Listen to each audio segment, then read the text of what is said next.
அனைவருக்கும் வணக்கம். இன்றைக்கி காம்படிட்டிவ் எக்ஸாம் வரக்கூடிய ஒரு கொஸ்டின் பாருங்கள். A salesman decreases the rate of products by 20%. அவர் என்ன பண்ணுறாரு? 20% அவருடைய ப்ராடக்ட்ஸுடைய விலைகளை குறைக்கிறார். Hence the sales increases by 20%. அதனால் சேல்ஸும் 20% கூடுது. அப்போ ரிசல்ட் என்ன? நெட் ரிசல்ட் என்ன? அப்போ நம்ம என்னென்னா 20% இறங்கி 20% ஏறிச்சுன்னா நோ லாஸ்ன்னு டிக் அடிச்சிடுறாங்க, அதாவது நோ ப்ராஃபிட்னு டிக் அடிச்சிடுறாங்க. அதாவது 20%, அதாவது அப்படி கிடையாது. அப்போ என்ன பாருங்கள், 100 பொருளை 20% என்ன பண்ணுறாரு?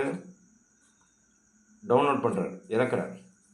அப்படின்னா அது என்ன விலை ஆகும்? 80 ரூபாய் ஆகும். திரும்ப 80 பொருள் என்ன விலைக்கு விற்கிது? 20%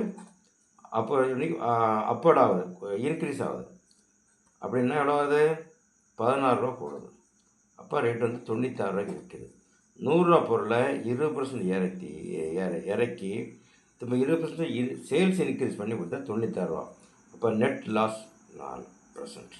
இந்த கொஸ்டின் மாற்றி கேட்பாங்க. இந்த சேல்ஸ் இன்க்ரீஸஸ் ப்ராடக்ட்ஸ் 20%, திரும்ப டிக்ரீஸ் ஆகுது அப்படின்னா அதே 4% தான் வரும். இந்த மாதிரி கொஸ்டின் கண்டிப்பாக கேட்குறாங்க. அதனால் இந்த கொஸ்டினை கவனமாக அட்டன் பண்ணுங்கள், பரீட்சையில் கண்டிப்பாக வரும். இந்த வீடியோ பார்த்து எல்லோரும் லைக் பண்ணுங்கள், சப்ஸ்கிரைப் பண்ணுங்கள், உங்கள் ஃப்ரெண்ட்ஸ்க்கெலாம் ஷேர் பண்ணுங்கள், லைக் பண்ணுங்கள். தேங்க்யூ.